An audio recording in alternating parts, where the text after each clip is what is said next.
Hurmatli kuzatuvchilar, bugungi videomiz chorvadorlar, fermerlar, umuman mana shu chorva bilan shug'ullanuvchi insonlar uchun foydali maslahatlar rubrikasida bo'ladi. Bugun bizga yaqindan yordam beradigan mutaxassisimiz Pyrimilk kompaniyasida ancha yillardan buyon ishlab keladigan Elyor akamiz bo'ladilar. Aka, o'zingiz bitta batafsil tanishtirsangiz. Assalomu alaykum hammaga. Men Pyrimilk fermalarida 10 yildan beri yetakchi mutaxassis sifatida ishlayman. Aka, tanishgandan xursandmiz. Aka, sizga savollarimiz bor bugun. Hozirgi kunda aktual bo'lgan ko'pchilik chorvadorlarga qiziq bo'ladigan savollarni tayyorlab kelganmiz. Birma-bir boshlaymiz aka, xo'p desiz. Birinchi savolimiz aka, hozir mana havo issiq, yoz fasli. Mana shu issiqda bilamiz, sigirlar, mollar umuman olganda mana shu stressli holatlar bo'ladi, yem kam yeyish holatlari bo'ladi, to'g'rimi? Mana shu holatlarda sizlar qanaqa yechim qilyapsizlar va xalqimizga ham bu borada nima yechim taklif qila olamiz?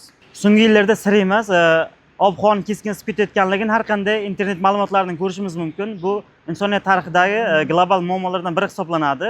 Bu muammo chorvachilik sohasiga ham o'z ta'sirini ko'rsatmay qolmaydi.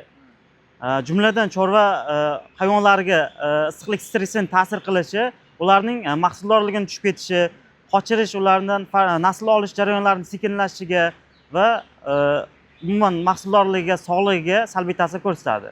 Bunga qanaqa yechim aka? Mana aytyapsiz-ku, sog'ligiga, umuman mahsuldorligi deganda bu sut bo'yicha bo'lishi mumkin, to'g'rimi? Yoki go'sht bo'yicha bo'lishi mumkin.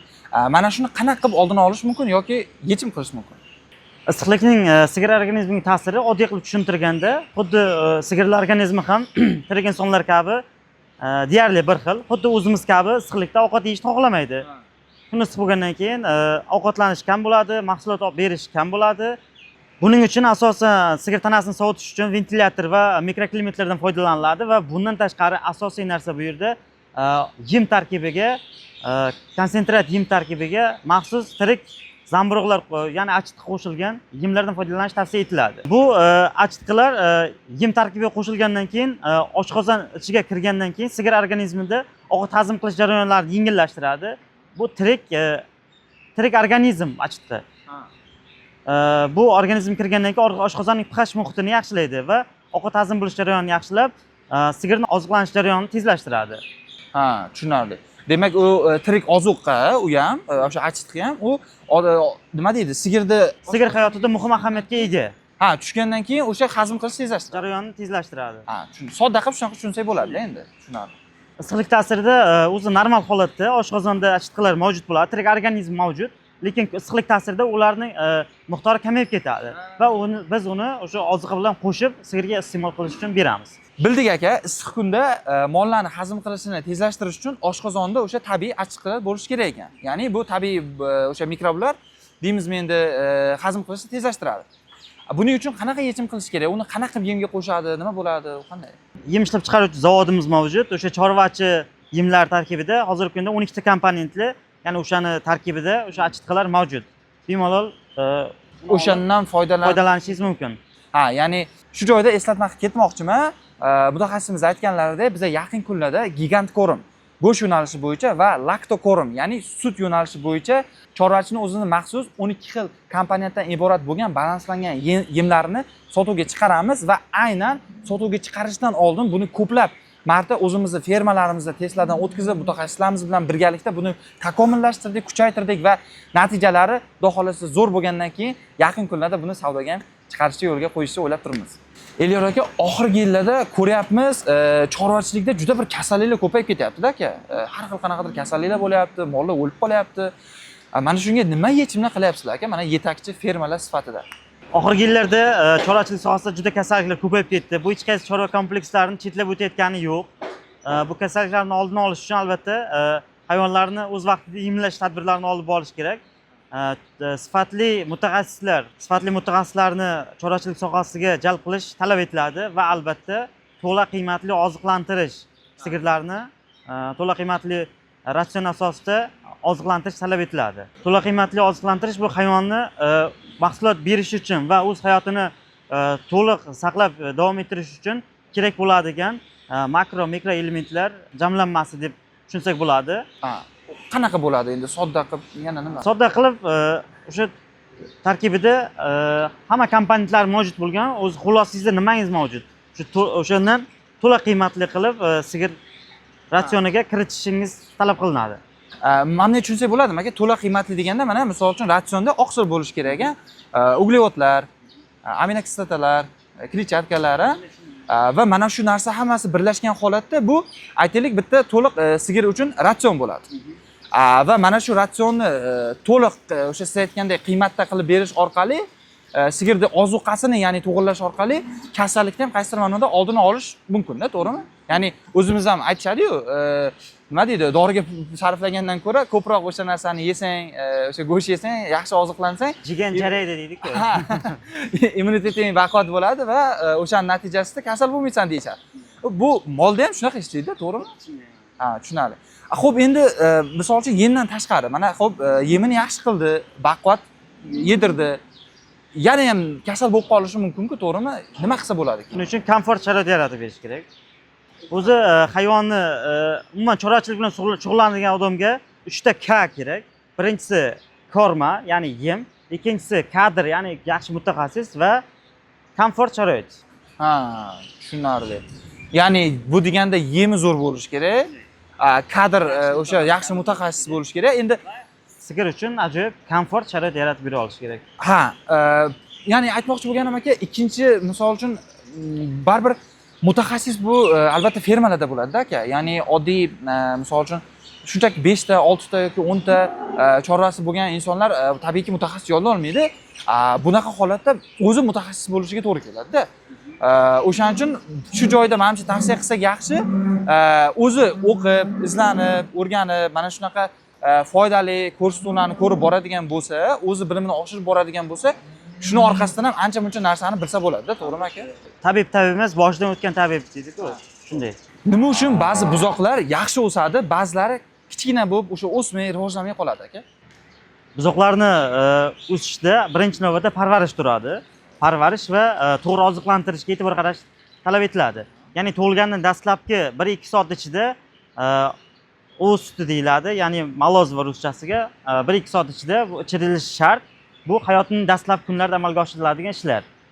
Keyinchalik 3-kundan boshlab iliq va toza suv, 10-kundan boshlab esa starter va prestarter yemlarimiz mavjud. O'sha yemlardan to'g'ri berib borish, hayotining birinchi oyidan boshlab esa shirali oziqlardan asosda o'rgatib berib borish talab etiladi. Va albatta buzoqlarni to'g'ri o'sish uchun quruq va yetarli yorug'lik mavjud bo'lgan joyda saqlash talab etiladi. Quruq yorug'lik yetarli bo'lishi kerak.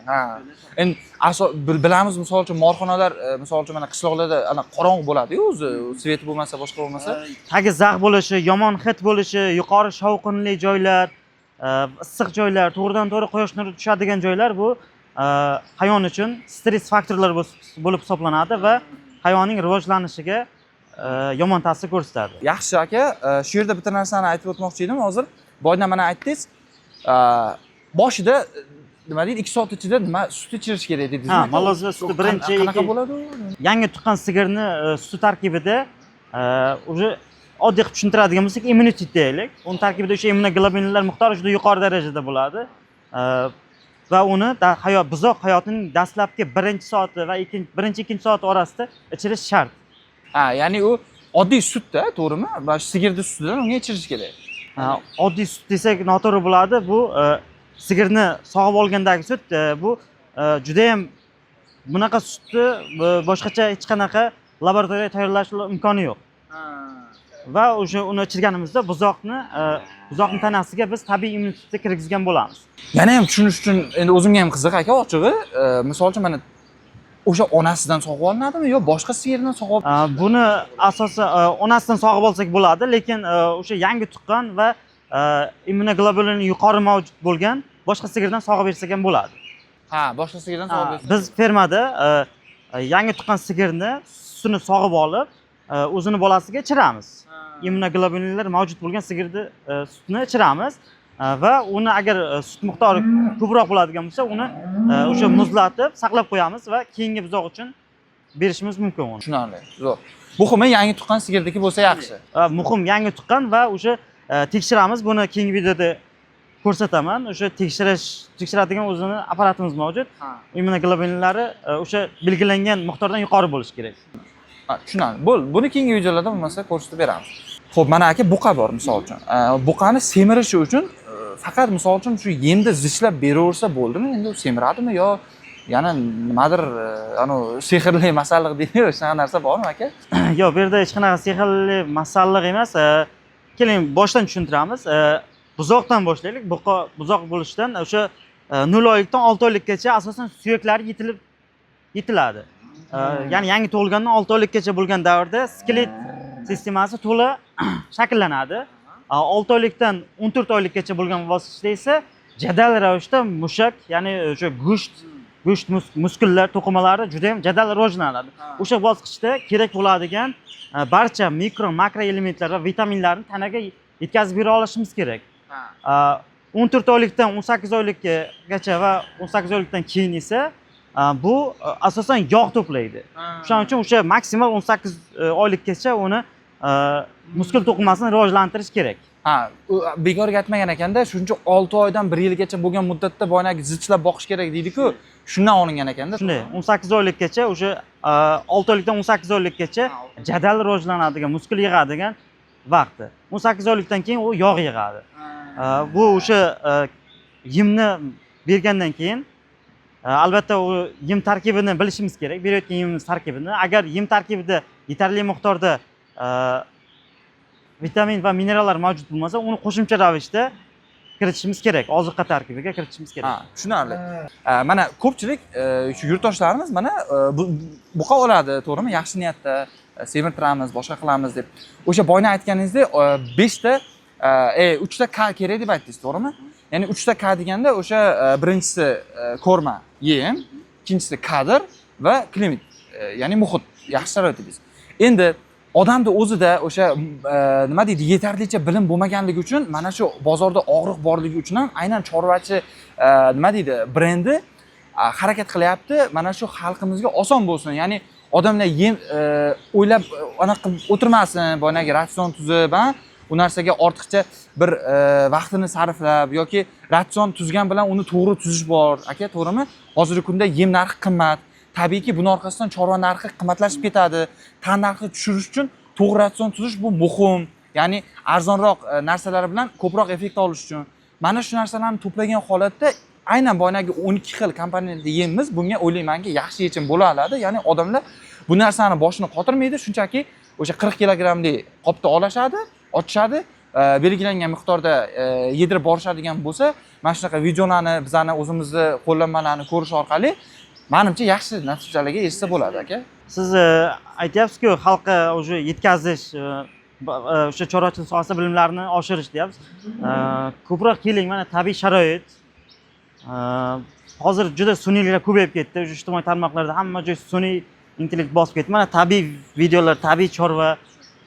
Keyingi videolarda fermamiz boshqa qismlarini ko'rsatamiz. 3,5 mingta sigir, bu yerda juda ko'p ma'lumot.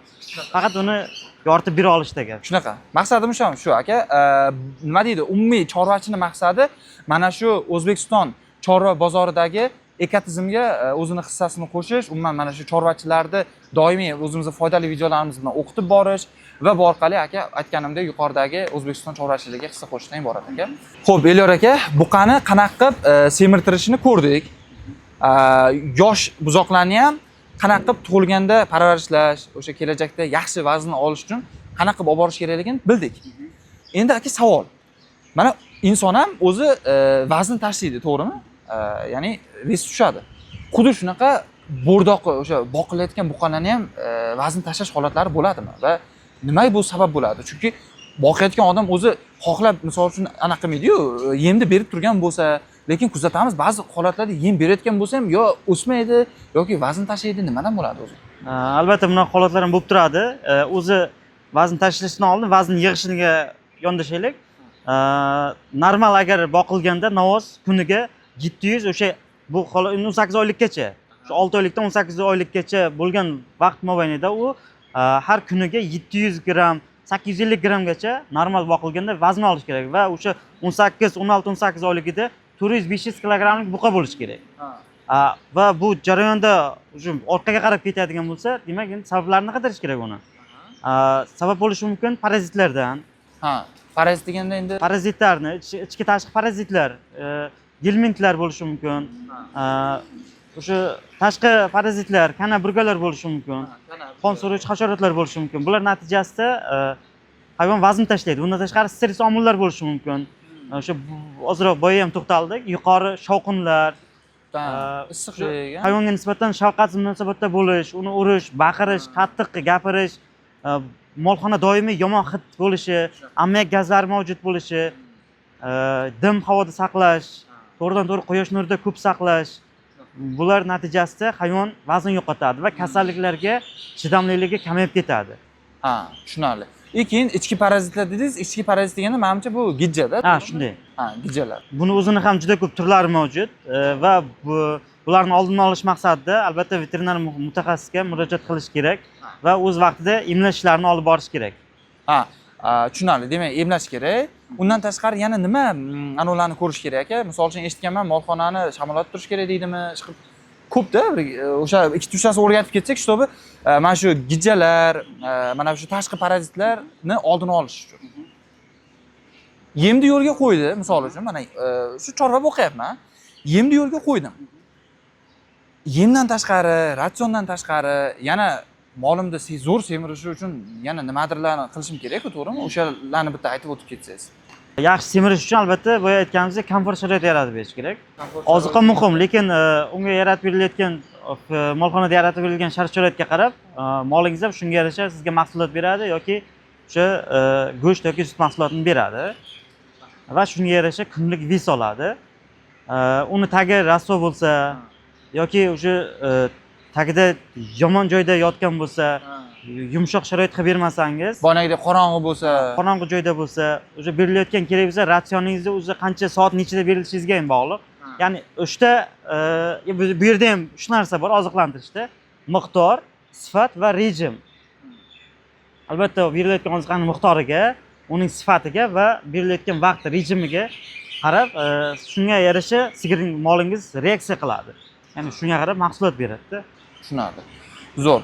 Umuman olganda, sodda tushuntiradigan bo'lsak, yana yemni joyiga qo'ygandan tashqari, ratsionda qo'ygandan tashqari, buqa yaxshi semirishi uchun, o'sha siz aytgandek normada ketishi uchun yoki ves tashlamasligi uchun bundan tashqari o'sha tashqi ichki parazitlarga e'tibor bo'lish kerak. Bularni oldini olish uchun buqaga yaxshi sharoit yaratib berish kerak. O'sha siz aytgandek mana ventilyatorlar deymizmi, o'sha klimat suvlar deymizmi, molxonani yorug'ligi, shinamligi, tagi quruqligi, o'sha havo almashtirishi, ammiak gazlari yo'qolishi va hokazolarni aytib o'tsa kerak. Aytib o'tib ketsa, ya'ni bo'ladi. Bu ko'zga ko'rinmaydigan, lekin asosiy ta'sir qiladigan narsalar. Ko'pchilik asosan yem bersam bo'ldi deb o'ylaydi-da chorvaga.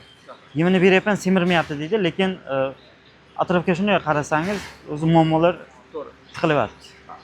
Oddiy mana aka, sodda misol o'zimiz ham ana qorong'i, poynagi nam, havo dimiqib yotgan joyda yashasangiz qanaqayu? Toza havoda, misol uchun, to'g'rimi? O'sha quyosh nuri anaqasi tushib turgan joyda, mana shunaqa joyda yashasangiz farqi qanaqa demoqchiman.